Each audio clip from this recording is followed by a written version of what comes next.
Sometimes in the world of tech, when news breaks, it breaks suddenly and all at once. Other times, stories take multiple weeks to develop, and I might end up uploading a video talking about it once, and then another video talking about it again, and then another video maybe bringing it all together and giving you the full story. That is exactly what's happening today. We are talking about tablet layouts on the Pixel 9 Pro Fold. This is a subject that some people aren't going to care much about, but for some people, people who are trying to decide which foldable to use, I think that this is a subject that might end up being more important than some may realize. And it is a subject that is changing with time.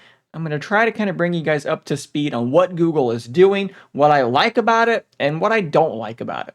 So for some context, we're going to start off by looking at the original Pixel Fold. I'll be brief on this portion, but it is good, I think, to provide some context.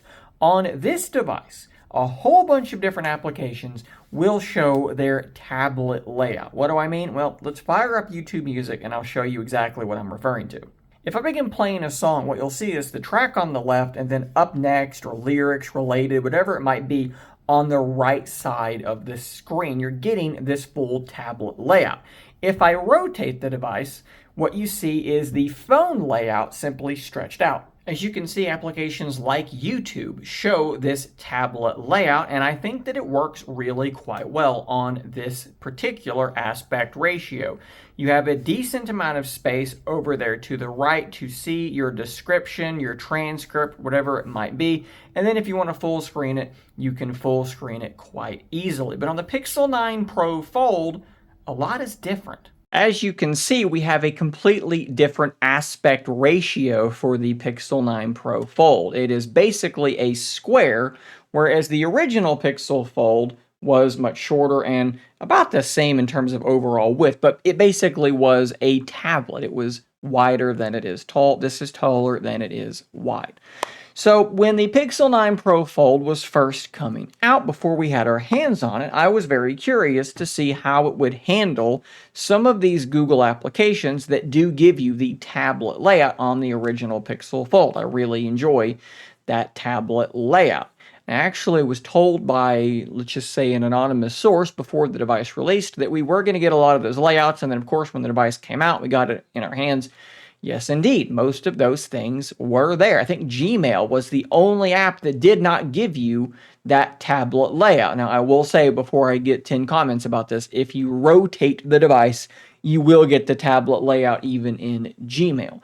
But all the apps I cared about, YouTube, Music, YouTube on its own, all of these things had the tablet layout. But just a few weeks ago, this started to change. The timing of this actually lined up with Android 15 almost perfectly. And because of this, I initially thought it was Android 15 that was causing some of these apps to lose their tablet layout.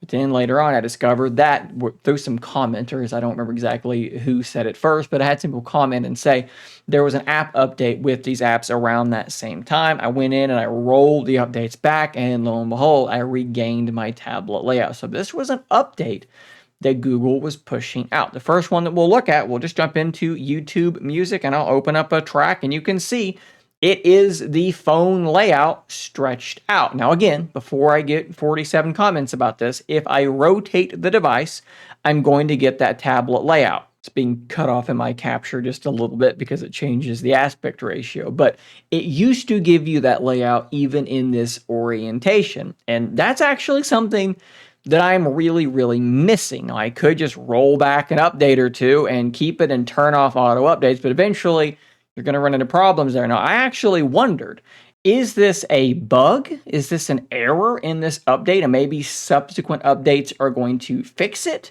But I don't think that now, with some time having passed, more data being gathered, I don't think that that's the case. And the reason for that is because they've done the exact same thing with two other apps. So the other one is the phone application. I'm not getting the dual layout on this one either, and it is something that they are not apparently bringing back with subsequent updates. This is another one that I think is a negative change. The third app, though, that has changed is YouTube. I actually told you guys how to join the beta for the YouTube app to get this change. it has now seemingly rolled out to the public channel, so everyone is getting this now. This is the phone layout stretched out. If I do go ahead and click on a video, I'll just do one from Screen Crush. I have the phone layout. If I rotate it, you can see something approximating what it used to look like, and I actually think that this is a good change because this is just not enough room over here on the right for the other things. The device is too close to a square for this layout to make sense. So in this instance, I think that this is a good direction to go. Initially, it seemed like their general policy was that if an app had the tablet layout, and we're talking about Google Apps, if it had a tablet layout, it should be used on the inner screen of the Pixel 9 Pro Fold. But it seems like maybe with some time, they've decided that certain apps, that should not be the case. Now, personally, I think that they are wrong on a couple of these.